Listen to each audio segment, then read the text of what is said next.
तो hello students, welcome to the YouTube channel of Pure Mathematical Academy. तो आज जो क्वेश्चन डिस्कस करेंगे ये IISc Bangalore IPhD entrance exam में पूछे गए क्वेश्चन था। क्वेश्चन पूछा गया था रियल एनालिसिस से एंड क्वेश्चन की डिफिकल्टी लेवल की मैं यदि बात करूं तो मैं इसको 2 स्टार से रेटिंग करूंगा आउट ऑफ 5 स्टार। ठीक है, तो क्वेश्चन का सोल्यूशन पे जाने से पहले मैंने क्वेश्चन को ऑलरेडी जूम करके रखे। तुम क्या करो, पहले क्वेश्चन को एक बार खुद से ट्राई करो, उसके बाद ही इसका सोल्यूशन देखना। ठीक है, तो देखो तुम्हारे पास क्वेश्चन में यहाँ पे क्या क्या इंफॉर्मेशन दे के रखा है। तुम्हारे पास एक फंक्शन दे के रखा है एफ, जो कि क्लोज इंटरवल ए बी से आर के ऊपर जा रहा है और फंक्शन है कंटिन्यूअस। ठीक है, अभी ये जो फंक्शन है, ये फंक्शन दिए गए ये दोनों प्रॉपर्टी को सेटिस्फाई कर रहे हैं। ठीक है, मतलब फंक्शन का ए पॉइंट पे जो वैल्यू होगा, फंक्शनल वैल्यू, वो होगा बी से बड़ा या फिर उनके बराबर। ऐसे करके बी के ऊपर भी एक रिलेशन तुम्हें दे के रखे। अभी तुम्हें यहां पे बोल रहा है कि then there exist an x belongs to this close interval a b, मतलब वो डोमेन के अंदर, जिसके कारण ये चारों जो ऑप्शन है इनमें से कौन सा सही होगा वही तुम्हें यहां पे चेक करना है। बात को समझ में आ रहा है? अच्छा, तो देखो तुम्हारे पास इनिशियल इंफॉर्मेशन क्या क्या है उसको एक बार नोट कर लो। ठीक है, तुम्हारे पास इनिशियल इंफॉर्मेशन है एफ, जो है एफ जा रहा है ए बी से आर के ऊपर, सच दैट एफ जो है ये है कंटिन्यूअस, साथ में एफ जो है दिए गए ये प्रॉपर्टी को एंजॉय कर रहा है। ठीक है, B and F of a जो है वो बी से बड़ा होगा एंड एफ ऑफ बी जो है वो ए से छोटा होगा। ठीक है, अच्छा अभी देखो तुम्हारे पास ये जो फंक्शन है कंटिन्यूअस। अभी तुमने यहां पे एक फंक्शन को कंसीडर करो, g of x equals to f of x minus x. ठीक है, अच्छा तो तुम्हारे पास जी ऑफ ए क्या बनेगा? जी ऑफ ए की मैं यदि बात करें, ये बनेगा एफ ऑफ ए माइनस ए। अच्छा, जी फंक्शन जो है ये भी एक कंटिन्यूअस फंक्शन होगा ए बी के अंदर, क्योंकि एफ कंटिन्यूअस है, एक्स कंटिन्यूअस है। बात को समझ में आ रहा है कि नहीं आ रहा है? तो जी ऑफ ए हो गया f of a minus a. अभी तुम्हारे पास ए जो है close interval a b, that means a जो है ए है ऑलवेज लेस देन बी। ठीक है, तो ए यदि ऑलवेज लेस देन बी हो जाए तो minus a is always greater than minus b होगा। तो f of a minus a, ये क्या हो जाएगा? Greater than f of a minus b होगा। अभी देखो f of a minus b is greater than equals to 0, that means ये हो जाएगा ग्रेटर देन इक्वल्स टू 0। तो कहने का मतलब यही है, जी ऑफ ए जो है हो गया ग्रेटर देन इक्वल्स टू 0। बात को समझ में आ रहा है कि नहीं आ रहा है?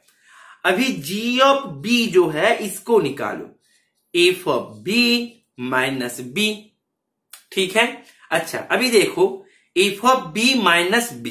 ठीक है, तुम्हारे पास ये इंफॉर्मेशन आ गया था कि minus a is greater than minus b, तो f of b minus a is greater than f of b minus b.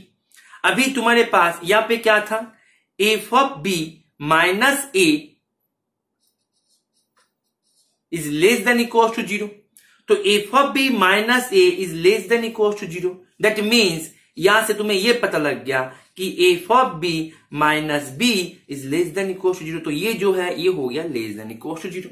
तो कहने का मतलब यही है तुम्हारे पास यहां पे कि जी ऑफ ए जो है ये मिल गया greater than equal to 0 and g of b जो है ये मिल गया less than equal to 0। That means by intermediate value property, क्योंकि जी फंक्शन है कंटिन्यूअस, जी फंक्शन है कंटिन्यूअस, ए पॉइंट पे उसका वैल्यू है पॉजिटिव एंड बी पॉइंट पे उसका वैल्यू है नेगेटिव। देखो मैं यहां पे जीरो वैल्यू को काउंट नहीं कर रहा, क्योंकि तो जीरो वैल्यू को मैं यदि काउंट कर लिया तो मेरे को तो सामने, मैंने यदि इसको 0 पॉइंट को काउंट कर लिया ना, मतलब जी ऑफ ए इक्वल्स टू 0, क्योंकि इक्वल है, तुम बता सकते हो सर इक्वल जो है अपने इसको स्किप कर दिया, स्किप नहीं किया। देखो यहां पे मैंने g of a equals to 0 किया तो f of a equals to a हो जाएगा। तो तुम्हारे पास एक पॉइंट यहां पे क्या बोल रहा है, क्लोज इंटरवल ए बी से एक पॉइंट मिलेगा जिसके कारण f of s equals to a. That means उन केस में मेरे पास f of a equals to a हो गया। ठीक है, लेकिन देखो मेरे जो एंड पॉइंट है, एंड पॉइंट पे चेक करना ये तो ट्रिवियली हो ही जाएगा। समस्या कौन करेगा यदि ये ऐसे हो जाए? बात को समझ में आ रहा है कि नहीं आ रहा है? इसीलिए हम क्या करेंगे, ये जो इक्वल साइन है, इक्वल साइन जो है ये ऑटोमेटिकली होल्ड करेगा। इसके चलते हम उसको अभी उसको लेके डिस्कस नहीं करेंगे, क्योंकि वो पॉइंट पे तो ऑटोमेटिकली वो पॉइंट पे हो जाएगा। यदि मैंने g of b equal to 0 किया तो b पॉइंट हाँ वहां पे एग्जिस्ट किया, कौन सा पॉइंट होगा? वो b होगा। बात को समझ में आ रहा है कि नहीं आ रहा है? पहले ये बताओ। इसीलिए एंड पॉइंट को मैं यहां पे इग्नोर कर रहे, तुम चाहो तो कर ही सकते हो, लेकिन इग्नोर कर रहे हम। बात को समझ में आ रहा है? Is it okay? तो दैट मीन्स मैंने एंड पॉइंट को इग्नोर किया तो मेरे पास g of a is greater than 0 and g of b जो है ये लेस देन 0। मैंने इग्नोर किया। तुम चाहो तो इक्वल 0 कर सकते हो। तुम यदि इक्वल 0 करो तो हाँ वो पॉइंट पे ही वो ऑप्शन ए को सेटिस्फाई कर रहा है।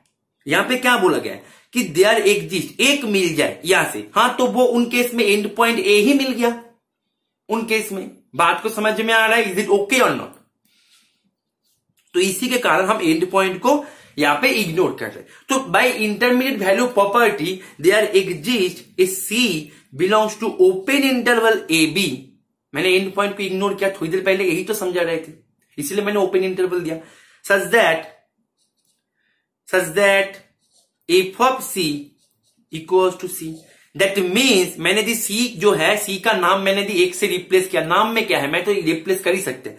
That means there exists a x belongs to a b open interval such that f of x equals to x। मैंने c को रिप्लेस किया बाय x से, ताकि हमारे जो ऑप्शन में दे के रखा है उसके साथ तुम मैच कर पाओ। ठीक है, बात एक ही है, तुम रिप्लेस ना भी करो तो भी ये होगा। दैट मीन्स ऑप्शन ए में जो दे के रखे हैं, ऑप्शन ए में ये बिल्कुल सही है। बात को समझ में आ रहा है? इज इट ओके और नॉट? क्लियर है? अच्छा, अभी मैं पेज को इरेज कर देते हैं। यहां पे हमने इसको कैसे किया, बाई, यहां पे लिखो by applying intermediate value property because g is continuous. Is it okay? चलो अभी देखो, तो मेरे पास ऑप्शन ए जो है, ऑप्शन ए हो गया सही। तो ऑप्शन ए सही है, ऑप्शन बी गलत है। तुम चाहो तो ऑप्शन बी का एक एग्जांपल ले भी सकते हो। कुछ ऐसे ले लो ऑप्शन बी का एग्जांपल। तुमने ए बी जो है, ए को ले लो तुम 1, बी को ले लो तुम 2, ठीक है। और एफ ऑफ ए जो है वो बी से बड़ा होगा। मतलब तुम ए मतलब 1 पे या पे है, मानो कि एफ ऑफ 1, ये मानो कि 5 है, ठीक है। तो ए है एफ ऑफ 1, तो एफ ऑफ 1 क्या है, 5 है, जो कि 2 से बड़ा है। एफ ऑफ 1 है 5, जो कि बी मतलब 2 से बड़ा है, ठीक है। और 2 पे तुम ले लो यहां पे, मतलब फंक्शन जो है मानो कि ऐसे, ठीक है।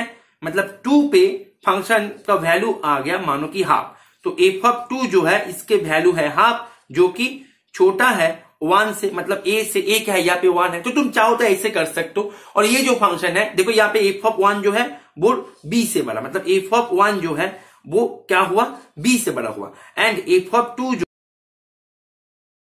1 से छोटा। तो ये जो फंक्शन है, ये फंक्शन 0 को अटेंड नहीं किया, तो ये फंक्शन कंटिन्यूअस भी है। तो ऐसे करके एक फंक्शन को लेकर हम इसको डिस्कस कर सकते हैं, ठीक है। Is it okay? चलो, तो यहाँ पे ऐसे करके हम इसको भी डिस्कस कर सकते हैं, इसको भी डिस्कस कर सकते हैं। तो इसका आंसर जो है, इसका आंसर हो जाएगा ए, ठीक है। अच्छा, तुम्हें मैं जो ऑप्शन सी एंड डी को जो मैंने डिस्कस किया, इसका मैं एक और एग्जाम्पल बता देता हूं। एग्जाम्पल में कुछ है नहीं, एग्जाम्पल में कुछ है नहीं। तुम्हें यदि कॉन्सेप्ट को पकड़ में आ गया तो तुम इसको ऐसे ही कर सकते हो। मैं तुम्हें जैसे यहाँ पे एक एग्जाम्पल बता दिया, तुम्हें ऑप्शन डी के लिए एक और एग्जाम्पल बता देते हैं, ठीक है। ले लो तुम f of x equal to ले लो e raise to the power -x -2, ठीक है। और इंटरवल को तुम ले लो ऐसे -1 से 0। तो तुम्हारे पास ए है यहाँ पे -1, बी है यहाँ पे 0, ठीक है। तो यहाँ पे एफ ऑफ ए मतलब एफ ऑफ -1 क्या होगा तुम्हारे पास, e -2, जो कि होगा 0.7 के आसपास, जो कि ग्रेटर देन 0। 0 मीन्स b, मतलब एफ ऑफ ए जो है ये हो गया greater than b। F of a हो गया ग्रेटर देन b। अभी एफ ऑफ बी देखो, तुम्हें अभी एफ ऑफ बी देखना है, ठीक है। तो एफ ऑफ बी क्या होगा, f of 0 that means e raise to the power 0 -2 that means 1 -2 जो कि हो गया -1 जो कि लेस देन इक्वल्स टू -1 है। -1 है, लेस देन इक्वल्स टू -1 है। तो हमारे पास, और -1 क्या है यहाँ पे a है, तो हमारे पास एफ ऑफ बी जो है वो less than equals to a आ गया। देखो यहाँ पे ना लेस देन के साथ इक्वल साइन भी था, ठीक है। तो ये जो फंक्शन है ये फंक्शन में ले सकते हैं। अभी देखो ये फंक्शन लेने पर क्या समस्या होती है, देखो ये फंक्शन मैंने ले लिया f of x equal to e dash to the power x -2। मैंने जब एफ डैश करेंगे तब मेरे को क्या मिलेगा, क्या मिलेगा, minus of e dash to the power x, जो कि किसी भी जगह पे जीरो को अटेंड नहीं करेगा, क्योंकि एक्सपोनेंशियल फंक्शन कभी भी जीरो को अटेंड नहीं करता है, ठीक है। तो यहां से ऑप्शन सी जो है ये भी चला गया।